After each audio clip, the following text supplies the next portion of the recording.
اس کے قد بت، گھٹے ہوئے جسم، گورے چٹے رنگ اور کرتب دیکھ کر گمشتگین بہت متاثر ہوا اور اسے اپنے باڈی گارڈز میں رکھ لیا۔ وہ باڈی گارڈز گمشتگین کے گھر بھی ڈیوٹی دیا کرتے تھے۔ کچھ دنوں بعد انتانون گھر کی ڈیوٹی پر گیا، جہاں اسے 8 دن اور 8 راتیں رہنا تھا۔ مسلمان حکمرانوں کی طرح گمشتگین کا حرم بھی بارونق تھا۔ اس میں 12-14 لڑکیاں تھیں۔ انتانون نے پہلے دن جا کر گھر کے تمام دروازوں اور کونوں کھدروں کو دیکھا۔ اس نے وہاں کے تمام ملازم مردوں اور عورتوں سے کہا کہ وہ چونکہ گھر کی حفاظت کے لیے آیا ہے، اس لیے سارے گھر سے واقفیت حاصل کرنا ضروری سمجھتا ہے۔ اس نے کمرے تک دیکھ ڈالے۔ وہ بہت چالاک تھا، باتوں کا جادو چلانا جانتا تھا۔ حرم میں جانے کی اسے جرأت نہ ہوئی۔ ایک جوان لڑکی اسے برآمدے میں مل گئی، یہ بھی حرم کی ملکیت تھی۔ اس نے انتانون سے شہزادیوں والے رعب سے پوچھا کہ وہ کون ہے اور یہاں کیا کر رہا ہے۔ محافظ ہوں، اس نے گردن تان کر جواب دیا۔ دیکھ رہا ہوں کہ اس محل جیسے مکان میں آنے اور جانے کے راستے کتنے ہیں اور کہاں کہاں ہیں، اور یہ بھی دیکھ رہا ہوں کہ آپ کے علاوہ یہاں کون رہتا ہے۔ محافظ تو پہلے بھی یہاں رہتے ہیں، کبھی کوئی اندر نہیں آیا۔ لڑکی نے کہا، یہ طریقہ ہمیں پسند نہیں، یہ میرا فرض ہے۔ اس نے جواب دیا، اگر حرم سے کوئی ایک بھی حسینہ غائب ہو گئی تو محترم قلعے دار اس کی جگہ میری بہن کو اٹھا لائیں گے۔ تو اس کا مطلب یہ ہوا کہ تم اپنی بہن کی حفاظت کے لیے آئے ہو؟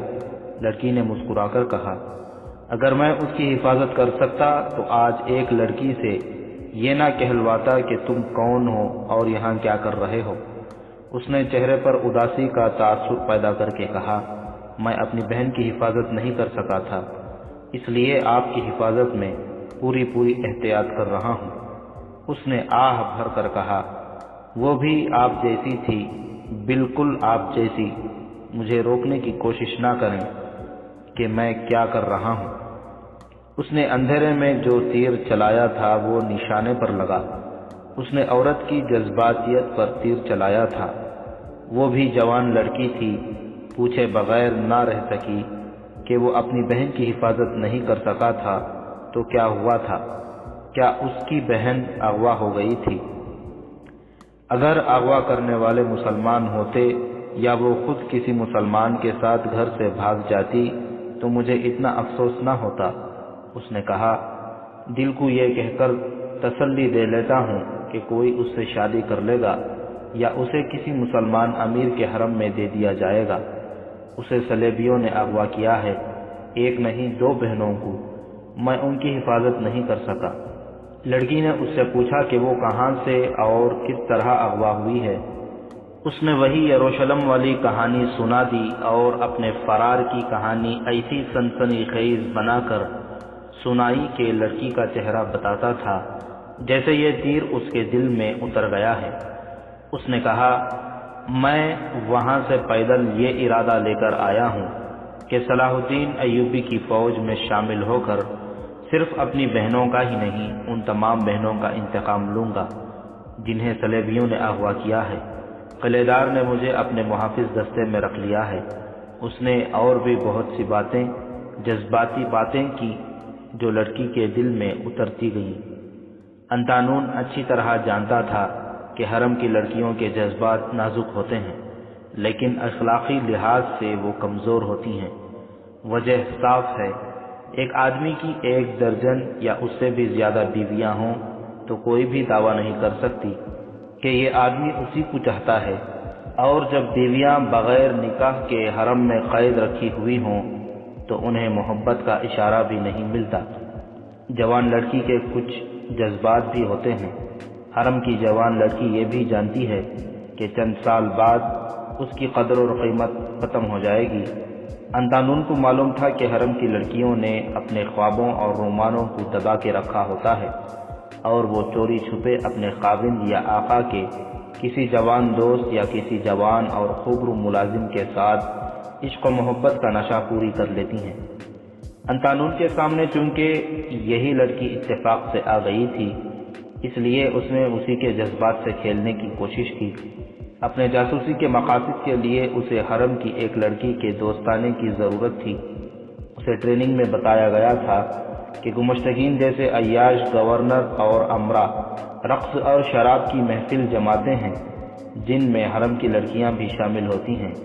شراب اور عورت کے نشے میں ان لوگوں کی زبانیں بے قابو ہو جاتی ہیں، لہذا راز انہی محفلوں اور ضیافتوں میں بے نقاب ہوتے ہیں۔ انطانون اور اس کے ساتھی جاسوس علی بن سفیان کی تربیت یافتہ تھے اور سلطان صلاح الدین ایوبی نے انہیں بے دریغ مالی اور دیگر مراعات دے رکھی تھی۔ کوئی جاسوس دشمن کے علاقے میں پکڑا یا مارا جاتا تو سلطان ایوبی اس کے خاندان کو اتنا زیادہ مستقل وظیفہ دیا کرتا تھا کہ مالی لحاظ سے اس خاندان کو کسی کی محتاجی محسوس نہیں ہوتی تھی۔ انطانون نے اس لڑکی پر ایسا اثر پیدا کر دیا جو اس کے چہرے سے عیاں تھا۔ اسے امید نظر آنے لگی کہ یہ لڑکی اس کے جال میں آ گئی ہے۔ وہ وہاں سے ہٹنے لگا تو لڑکی نے اسے دبی زبان میں کہا، پچھلی طرف ایک باغیچہ ہے، رات کے دوسرے پہر وہاں بھی آ کر دیکھ لینا، مکان میں کوئی ادھر سے بھی داخل ہو سکتا ہے۔ لڑکی کے ہونٹوں پر جو مسکراہٹ تھی، اس نے دل کی بات کہہ دی۔ باڈی گارڈز کے فرائض میں رات کو پہرا دینا نہیں ہوتا تھا۔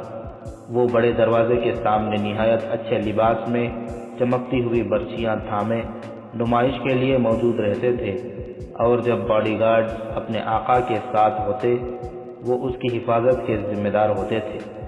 ان کا اصل کام میدان جنگ میں سامنے آنا تھا جب وہ اپنے آقا کے ساتھ ساتھ رہتے تھے۔ انطانون رات کے دوسرے پہر باغیچے میں چلا گیا اور ٹہلتا رہا۔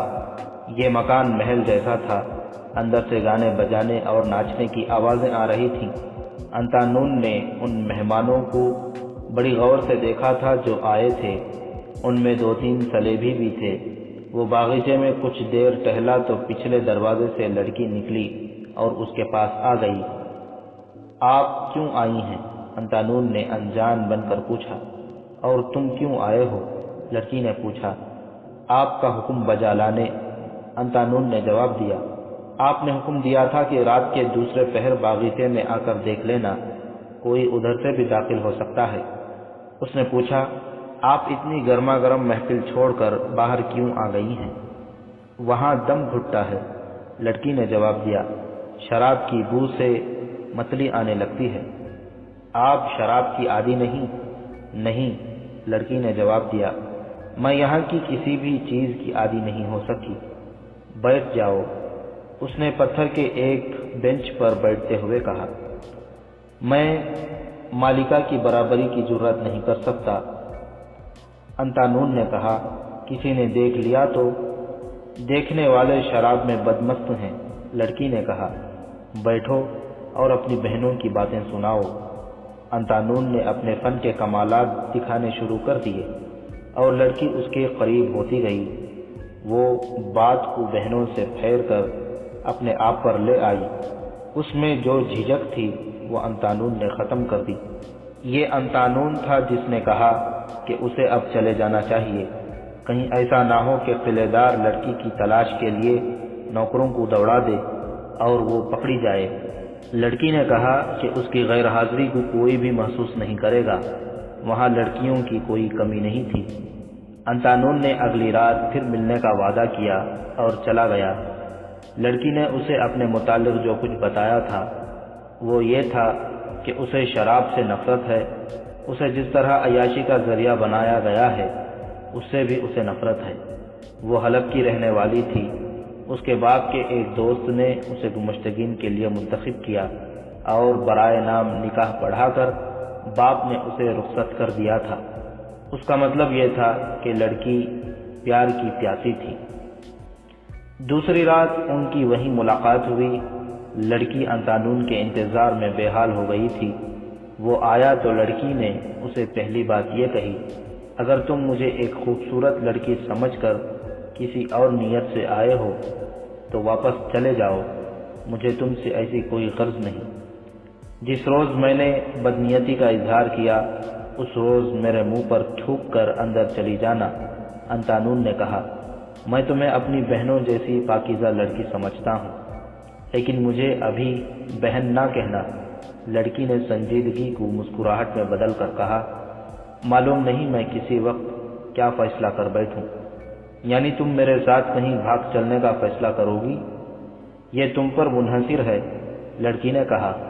ساری عمر چوری چھپے ملتے تو نہیں گزرے گی۔ تم یہاں 8 یا 10 دنوں کے لیے آئے ہو، چلے جاؤ گے تو میں تمہاری صورت کو بھی ترستی رہوں گی۔ اس رات وہ ایک دوسرے کے دل میں اتر گئے۔ اگلے دن لڑکی اتنی بے قابو ہوئی کہ اس نے انتانون کو دن کے وقت اپنے کمرے بلایا۔ اس دن گمشتگین ہرن سے کہیں باہر چلا گیا تھا۔ یہ ملاقات دونوں کے لیے خطرناک تھی۔ لڑکی جذبات کے جادو میں بھول گئی تھی کہ ان محلات میں سازشیں بھی ہوتی ہیں، اور حرم کی لڑکیاں ایک دوسری کو خاوند کی نظروں میں گرانے کے موقع ڈھونڈتی رہتی ہیں۔ انتانون کی شخصیت اور اس کی باتوں کے طلسم نے اسے اندھا کر دیا تھا۔ یہ محبت کی تشنگی کا نتیجہ تھا۔ انتانون نے اسے شک تک نہ ہونے دیا کہ اسے اس کے جسم کے ساتھ کوئی دلچسپی ہے۔ وہ لڑکی کے لیے سراپا خلوص اور پیار بن گیا تھا۔ وہ جب اس کے کمرے سے نکلا تو لڑکی کی یہ کیفیت تھی جیسے اس کے ساتھ ہی نکل جائے گی۔ رات کے دوسرے پہر انہیں پھر ملنا تھا۔ وہ جب وہاں سے نکلا تو حرم کی ایک اور لڑکی اسے دیکھ رہی تھی۔ اس لڑکی نے اسے کمرے میں جاتے بھی دیکھا تھا۔ گمشتگین رات کو بھی غیر حاضر تھا۔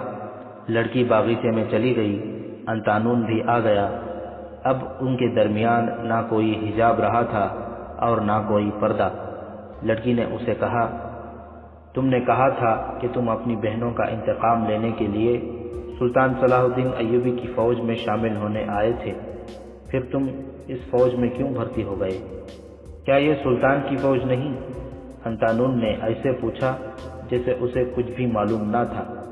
اس نے کہا، یہ اسلامی فوج ہے اور یہ سلطان صلاح الدین ایوبی کے سوا اور کس کی ہو سکتی ہے؟ یہ فوج اسلامی ہے، لیکن اسے سلطان کے خلاف لڑنے کے لیے تیار کیا جا رہا ہے۔ لڑکی نے کہا، یہ تو بہت بری بات ہے۔ انتانون نے کہا، تمہارا کیا خیال ہے؟ کیا مجھے ایسی فوج میں رہنا چاہیے جو سلطان ایوبی کے خلاف لڑنے کے لیے تیار ہو رہی ہے؟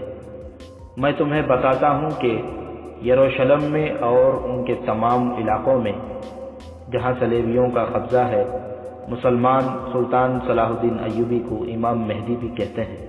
وہ صلیبیوں کے مظالم سے خوف زدہ رہتے ہیں۔ مسجدوں میں امام بھی کہتے ہیں کہ یہ قوم کو گناہوں کی سزا مل رہی ہے۔ دمشق سے امام مہدی صلاح الدین ایوبی کے روپ میں نجات دلانے آ رہا ہے۔ مجھے بتاؤ میں کیا کروں؟ اگر تم میں ہمت ہے تو مجھے ساتھ لو، یہاں سے نکلو۔ لڑکی نے کہا، میں تمہیں سلطان صلاح الدین ایوبی کی فوج تک پہنچا دوں گی۔ تمہیں اس فوج میں نہیں رہنا چاہیے، لیکن میں یہ نہیں چاہوں گی کہ تم مجھے یہاں چھوڑ کر بھاگ جاؤ۔ کیا تم اپنے خاوند سے ایسے بھاگنا چاہتی ہو کہ اس نے تمہیں زرخرید لونڈی بنا رکھا ہے، یا وہ بوڑھا ہے، یا اس لیے کہ وہ سلطان ایوبی کے خلاف ہے؟ مجھے اس شخص سے نفرت ہے۔ لڑکی نے جواب دیا، وجوہات تم نے خود ہی بتا دی ہیں۔ اس نے مجھے لونڈیوں کی طرح حرم میں قید کر رکھا تھا۔ وہ بوڑھا بھی ہے، اور نفرت کی سب سے بڑی وجہ یہ ہے کہ یہ سلطان ایوبی کا دشمن اور صلیبیوں کا دوست ہے۔ اس کے حرم میں آنے سے پہلے جوانی کی امنگوں کے ساتھ میرے دل میں ایک اور جذبہ بھی تھا جو مجھے مجبور کرتا تھا کہ میں شادی نہ کروں اور نور الدین زنگی کے پاس جا کر کہوں کہ مجھے کوئی سا جنگی فرض سونپ دے۔ میں صلیب کے خلاف لڑنا چاہتی تھی۔ میں نے صلاح الدین ایوبی کا نام سن رکھا تھا۔ میں نے تیر اندازی سیکھی اور نشانے پر برچھی پھینکنے کی بھی مشق کی، مگر میرے جذبے کو اس بدبخت کے حرم میں قید کر کے اسے شراب سے مار دیا گیا۔ سچ پوچھو تو میں اس قلعے میں آئی تو خوش ہوئی تھی کہ ایک جنگجو کی بیوی بن کے آئی ہوں، اور یہ جنگجو صلیبیوں کے خلاف لڑے گا۔ لیکن سلطان نور الدین زنگی کی وفات کے فوراً بعد اس نے سلطان صلاح الدین ایوبی کے خلاف جنگی تیاریاں شروع کر دیں۔ یہ ابھی تک سلطان ایوبی کے مقابلے میں آیا ہے یا نہیں؟ انطانون نے پوچھا۔ مقابلے میں آنے کے لیے تیار ہے، لڑکی نے جواب دیا، لیکن یہ بہت گہرا آدمی ہے، خلیفہ الملک الصالح اور اس کے درباری امراء کا دوست ہے، وہ سب سلطان ایوبی کے خلاف لڑ رہے ہیں۔ گمشتگین نے انہیں وعدہ دے رکھا ہے کہ وہ انہیں اپنی فوج دے گا، مگر یہ صلیبیوں کے ساتھ یارانہ گانٹ کر آزادانہ طور پر سلطان ایوبی کے خلاف لڑنے کا ارادہ رکھتا ہے۔ اسے امید ہے کہ وہ بہت سے علاقے پر قبضہ کر لے گا۔ اگر ایسا ہوا تو وہ حیران اور مفتوحہ علاقوں کا بادشاہ بن جائے گا۔ تم نے اس کے ساتھ کبھی اس مسئلے پر بات کی ہے؟ کی تھی، لڑکی نے جواب دیا۔ اس نے میرے دل میں سلطان ایوبی کے خلاف باتیں ڈالنے کی کوشش کی۔ میں سلطان ایوبی کو اپنا پیر اور پیغمبر مانتی ہوں۔ گمشتگین کی کسی بات نے بھی مجھ پر اثر نہ کیا تو اس نے میرے ساتھ تعلق توڑ لیا، مجھے مارتا پیٹتا بھی رہا۔ اس کے بعد اس نے مجھے کہا کہ تم سلطان ایوبی کے علاقے میں چلی جاؤ، تم بہت خوبصورت ہو اور نوجوان بھی ہو۔ سلطان ایوبی کے 3-4 سالاروں کو اپنے جال میں پھانس کر سلطان کے خلاف کر دو۔ اس نے یہ بھی کہا کہ تمہارے ساتھ 2 بہت ہوشیار اور بہت خوبصورت صلیبی لڑکیاں ہوں گی، تم تینوں مل کر پہاڑوں کو بھی اپنا مرید بنا سکتی ہو۔ اس نے مجھے طریقے بتائے اور کہا کہ میں جا کر جاسوسی بھی کروں، اور اگر میں اس کے یہ سارے کام کر دوں تو وہ میرے خاندان کو بے انداز زر و جواہرات دے گا اور مجھے آزاد کر کے میری پسند کے آدمی کے ساتھ شادی کر دے گا۔ میں نے کوئی بھی شرط نہ مانی۔ تم مان لیتی، انطانون نے کہا، یہاں سے نکل کر صلاح الدین ایوبی کے پاس چلی جاتی۔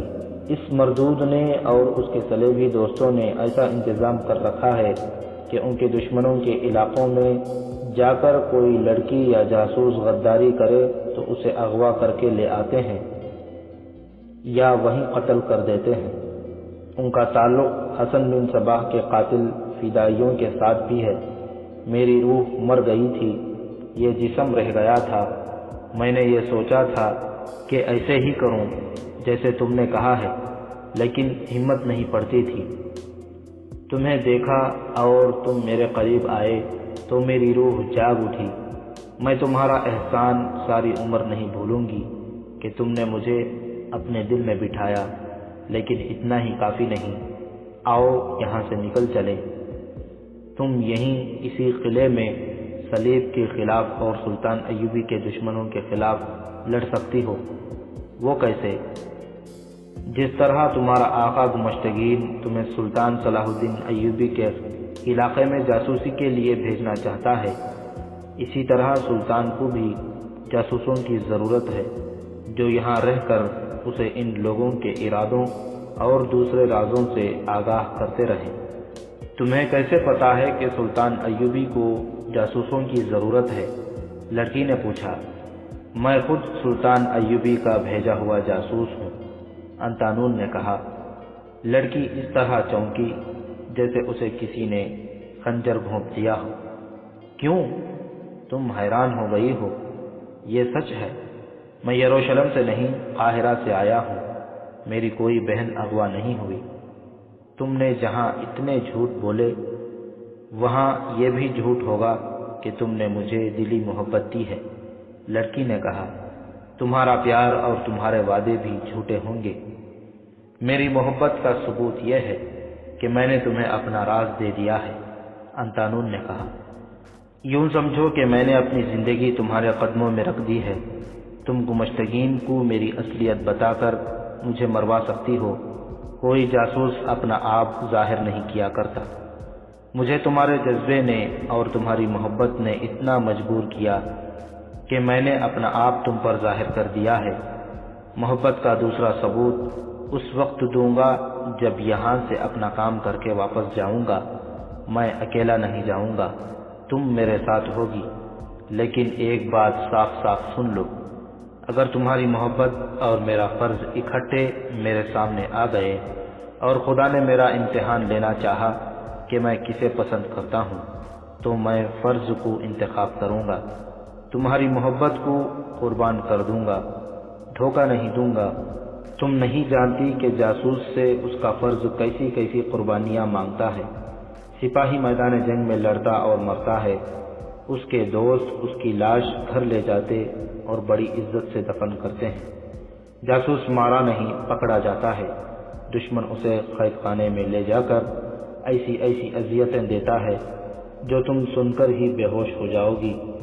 جاسوس مرتا بھی نہیں، زندہ بھی نہیں رہتا۔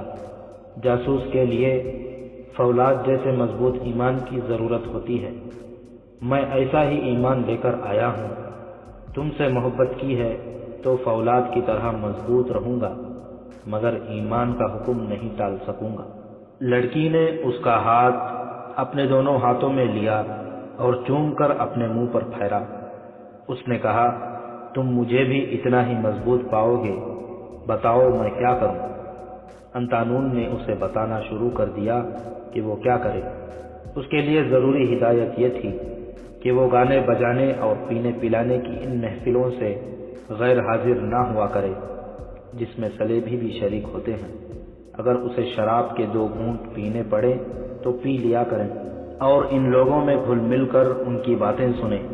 سلطان ایوبی کو برا بھلا کہے اور ان سالاروں کے سینوں سے یہ راز نکلوائے کہ ان کے جنگی ارادے کیا ہیں۔ سلیبیوں کی باتیں غور سے سنیں۔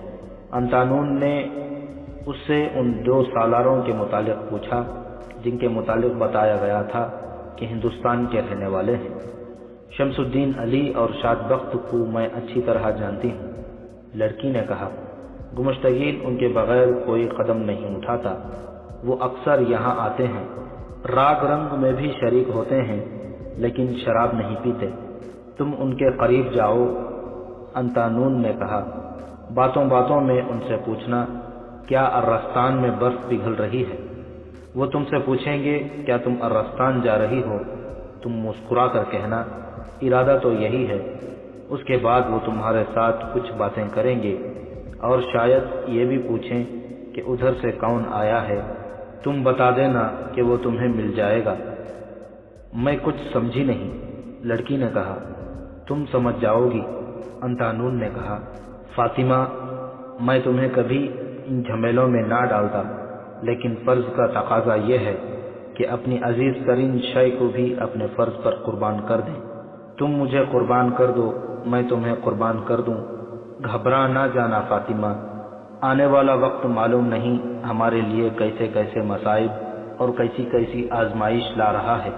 اگر ہم دونوں قید خانے کی جہنم میں چلے گئے یا مارے بھی گئے تو ہمارا خون ضائع نہیں ہوگا۔ خدائے ذوالجلال ہمیں فراموش نہیں کرے گا۔ اسلام کی عظمت کی پاسبانی خون دیے بغیر نہیں ہو سکتی۔ تم مجھے ثابت قدم پاؤ گے، فاطمہ نے کہا۔ تم نے میرے اس جذبے کو بھی زندہ کر دیا ہے جو میں سمجھتی تھی کہ مر گیا ہے۔ میں جا رہا ہوں، انطانون نے کہا، اپنا کام آج ہی سے شروع کر دو۔ انطانون چلا گیا۔ فاطمہ اسے دیکھتی رہی۔ وہ اس کی نظروں سے اوجھل ہو گیا تو فاطمہ نے محسوس کیا کہ وہ اکیلی نہیں، اس کے پاس کوئی کھڑا تھا۔ اس نے بدک کر دیکھا، حرم کی ایک لڑکی کھڑی تھی، وہ بھی فاطمہ کی ہی طرح جوان اور خوبصورت تھی۔ اس نے کہا، فاطمہ، اس محبت کا انجام سوچ لو، تم آزاد نہیں ہو۔ میرے جذبات بھی تم جیسے ہیں، میں بھی پنجرا توڑ کر اڑ جانا چاہتی ہوں، لیکن یہ ممکن نہیں۔ ہماری قسمت میں جو لکھا تھا وہ ہمیں مل گیا ہے۔ دل کو کچل ڈالو، اگر دل کی تسکین کا سامان کرنا ہی ہے تو اور بہت ہے۔ اپنے محافظ کو اتنا بڑا درجہ نہ دو۔ کون محافظ؟ فاطمہ نے حیران سا ہو کر پوچھا، تم کیا کہہ رہی ہو؟ میں نے ابھی وہ نہیں کہا جو میں نے سنا ہے، دوسری لڑکی نے کہا۔ مجھ سے اب کچھ چھپانے کی کوشش نہ کرو، تم نے اس کے ساتھ جو سودا کیا ہے وہ تمہیں بہت مہنگا پڑے گا۔ یہ کہہ کر وہ چلی گئی اور فاطمہ وہیں کھڑی اندھیرے خلاؤں میں گھومتی رہی۔ اسے یاد آ گیا کہ انطانون اسے کہہ گیا تھا کہ اپنا کام آج ہی سے شروع کر دو۔ اسے یہ بھی یاد آ گیا کہ اس نے انطانون سے کہا تھا کہ تم مجھے ثابت قدم پاؤ گے۔ اس نے دل ہی دل میں اس لڑکی پر لعنت بھیجی اور اپنے آپ سے کہا کہ حرم میں ایسی باتیں تو ہوتی ہی رہتی ہیں۔ کوئی لڑکی کسی لڑکی کو ہمدردی سے کچھ سمجھاتی ہے اور بعض آقا کی نظر میں ایک دوسری کو گرانے کی کوشش کرتی ہے۔ اسے اب ایک سہارا اور قومی جذبے کی تسکین کا ذریعہ مل گیا تھا، مگر وہ ناتجربہ کار تھی۔ اسے معلوم نہیں تھا کہ حرم میں کچھ بھی کسی سے چھپایا نہیں جا سکتا، اور یہ بھی کہ اس ماحول میں اخلاق اور کردار ناپید ہیں، اور یہاں کسی بھی وقت کوئی بھی انہونی ہو سکتی ہے۔ گناہوں کے اس پراسرار دنیا میں وہ بہت بڑا خطرہ مول لے رہی تھی۔ 2-3 روز بعد اس کی ملاقات شمس الدین اور شاد بخت سے ہوئی۔ اس رات بھی گمشتگین نے بزم و عیش و طرب منعقد کی تھی۔ اپنے سالاروں، صلیبی مشیروں اور اعلیٰ افسروں کو اپنے ہاتھ میں رکھنے کے لیے وہ انہیں رب عیش کراتا تھا۔ ان 2-3 دنوں کی ملاقات میں انطانون نے فاطمہ کو ٹریننگ دے دی تھی۔ فاطمہ اس ضیافت میں خوب دلچسپی لے رہی تھی۔ گمشتگین حیران ہوتا ہوگا اور خوش بھی کہ اس لڑکی میں تبدیلی آ گئی ہے۔ وہ ہر کسی کے ساتھ ہنس ہنس کر باتیں کر رہی تھی۔ وہ شمس الدین کے پاس جا رکی اور ادھر ادھر کی باتیں کرتے کرتے اس نے کہا، کیا ارغستان میں برف پگھل رہی ہے؟ سالار شمس الدین چونک اٹھا۔ گمشتگین جیسے چالاک اور سخت مزاج قلعے دار کے حرم کی کسی لڑکی کی زبان سے ایسے الفاظ نکلنے کی اسے توقع نہیں تھی، کیونکہ یہ سلطان ایوبی کے جاسوسوں کے خفیہ الفاظ تھے جو بول کر جاسوس ایک دوسرے کو پہچانتے تھے۔ ان الفاظ سے جاسوسوں کے سوا اور کوئی واقف نہیں ہو سکتا تھا۔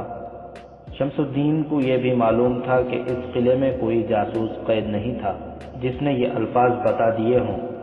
اس نے کورٹ کا اگلا مکالمہ بولا، کیا تم ارغستان جا رہی ہو؟ فاطمہ نے مسکرا کر کہا، ارادہ تو یہی ہے۔ شمس الدین باتیں کرتے کرتے فاطمہ کو الگ لے گیا۔ دوسرے لوگ شراب اور رقص میں مہو تھے۔ شمس الدین نے اس سے پوچھا، تم جانتی ہو میں سالار ہوں؟ میں کچھ اور بھی جانتی ہوں۔ فاطمہ کی مسکراہٹ میں طنز نہیں، اپنائیت اور ایک مطلب تھا۔ کون آیا ہے؟ شمس الدین نے رازداری سے پوچھا۔ وہ آپ کو مل جائے گا، فاطمہ نے جواب دیا۔ تم جانتی ہو کہ مجھے دھوکہ دے کر تمہارا انجام کیا ہوگا؟ دھوکہ نہیں، فاطمہ نے جواب دیا۔ آپ ٹہلتے ٹہلتے بڑے دروازے تک چلے جائیں، وہاں 2 محافظ کھڑے ہیں، پوچھنا کہ یروشلم سے کون آیا ہے۔ شمس الدین دروازے پر چلا گیا۔ وہاں 2 محافظ کھڑے تھے جنہیں وہ جانتا تھا۔ اس نے پوچھا، تم میں سے یروشلم سے کون آیا ہے؟ انطانون نے آگے بڑھ کر بتایا کہ وہ یروشلم سے آیا ہے۔ شمس الدین نے پوچھا، تم اگر ارغستان کی طرف سے آئے ہو تو وہاں برف پگھل رہی ہوگی، کیا آپ ارغستان جا رہے ہیں؟ انطانون نے پوچھا۔ ارادہ تو یہی ہے، شمس الدین نے مسکرا کر کہا۔ جب اسے یقین ہو گیا کہ انطانون واقعی جاسوس ہے تو اس نے پوچھا، وہ لڑکی دھوکہ تو نہیں دے رہی ہے؟ نہیں، انطانون نے جواب دیا۔ ملاقات کا موقع دیں، ساری بات بتاؤں گا۔ ملاقات کا موقع پیدا کر لیا گیا۔ شمس الدین آخر سالار تھا، وہ موقع پیدا کر سکتا تھا۔ اس نے انطانون سے پوچھا کہ اس نے فاطمہ کو کس طرح اپنے جال میں پھانسا ہے اور اسے وہ کس طرح اتنا قابل اعتماد سمجھتا ہے کہ اسے خفیہ کوڈ الفاظ تک بتا دیے ہیں۔ انطانون نے اسے شروع سے آخر تک سنا دیا کہ یہ لڑکی کس طرح اسے ملی اور ان کے درمیان کیا کیا باتیں ہوئی تھیں۔ میں ایک خطرہ محسوس کر رہا ہوں، شمس الدین نے کہا۔ تم جوان ہو، خوبرو اور تنومند ہو۔ لڑکی جوان ہے اور اس کی خوبصورتی غیر معمولی ہے۔ جذبات، فرض پر غالب آنے کے امکانات مجھے صاف نظر آ رہے ہیں۔ تمہارا دن کے دوران اس کے کمرے میں جانا جذبات کے تحت تھا، تم نے احتیاط نہیں کی۔ لڑکی میں محبت اور خلوص کی تشنگی ہے، تم نے اسے محبت بھی دی، خلوص بھی دیا۔ ایسی لڑکیوں کے جذبات نازک اور خطرناک ہوتے ہیں۔ مجھے ڈر ہے کہ تم اپنے فرض کو رومانی جذبات کے غلبے سے تباہ کر دو گے۔ جوانی اور تشنگی مل کر بارود بن جاتی ہے۔ کیا تم مجھے یقین دلا سکتے ہو کہ تمہارے دل میں اس لڑکی کی محبت پیدا نہیں ہو گئی؟ میں تمہارے ایمان کا امتحان لینا چاہتا ہوں۔ میں نے اسے اپنے کام کے لیے گرویدہ بنایا ہے، انطانون نے کہا، لیکن میں جھوٹ نہیں بولوں گا، یہ لڑکی میرے دل میں اتر گئی ہے۔ میں آپ کو خدا اور رسول صلی اللہ علیہ وسلم کی قسم کھا کر یقین دلاتا ہوں کہ یہ محبت میرے فرض پر غالب نہیں آئے گی۔ پھر ان کے درمیان اپنی کام کی باتیں ہوئیں اور شمس الدین نے اسے کچھ ہدایات دے کر رخصت کر دیا۔ اسی روز شمس الدین نے اپنے بھائی شادبخت کو بتایا کہ سلطان ایوبی نے یہاں ایک اور آدمی بھیج دیا ہے جس کا نام انطانون ہے، اور وہ محافظ دستے میں شامل ہونے میں کامیاب ہو گیا ہے۔ ان دونوں بھائیوں کے 2 ذاتی محافظ اور 2 ملازم بھی سلطان ایوبی کے لڑاکا جاسوس تھے۔ شمس الدین اور اس کے بھائی نے انہیں بھی بتایا کہ ان کا ایک اور ساتھی آ گیا ہے جس نے یہاں آ کر اپنے آپ کو ایک خطرے میں ڈال دیا ہے۔ یہ اس کا کارنامہ ہے کہ اس نے قلعے دار کی ذاتی رہائش گاہ میں سے ایک مچھلی پکڑ لی ہے، مگر اس میں خطرہ بھی ہے۔ شمس الدین نے اپنے آدمیوں کو یہ خطرہ تفصیل سے بتایا اور کہا، ابھی تک ہرن میں ہمارا کوئی جاسوس نہیں پکڑا گیا۔ مجھے ڈر ہے کہ انطانون پکڑا جائے گا، ہم اس پر نظر رکھیں گے، تاہم تم سب تیار رہنا، اگر وہ پکڑا گیا تو ہماری بے عزتی ہوگی۔ یہ بھی ڈر ہے کہ اذیتوں سے گھبرا کر وہ ہم سب کی نشاندہی کر دے، لیکن مجھے سلطان صلاح الدین ایوبی کا خیال آتا ہے، وہ کہیں گے کہ 2 سالار اور 6 لڑاکا جاسوس ایک آدمی کی حفاظت نہ کریں۔ آپ اور ہم موجود تھے تو ایک اور آدمی کے بھیجنے کی کیا ضرورت تھی؟ ایک نے پوچھا۔ یہی ضرورت تھی جو اس نے پوری کر لی ہے، شمس الدین نے جواب دیا۔ گمشتگین کے حرم تک رسائی ضروری تھی، تم ان بحثوں میں نہ پڑو۔ میں جانتا ہوں کہ حسن بن عبداللہ کا فیصلہ ہے جو صحیح ہے، میں تمہیں اس کے خطروں سے آگاہ کر رہا ہوں۔ تیار رہنا، ہو سکتا ہے اس لڑکی کو اغوا کر کے غائب کرنا پڑے، اس کے لیے بھی تیار رہو۔ ہم تیار ہیں، سب نے کہا، لیکن ہمیں بروقت اطلاع ملنی چاہیے۔ یہ ممکن نہیں کہ اطلاع بروقت ملے، شمس الدین نے کہا، ہو سکتا ہے مجھے بھی اس وقت پتہ چلے جب انطانون شکنجے میں جکڑا ہوا ہو اور اس کی ہڈیاں توڑی جا رہی ہوں۔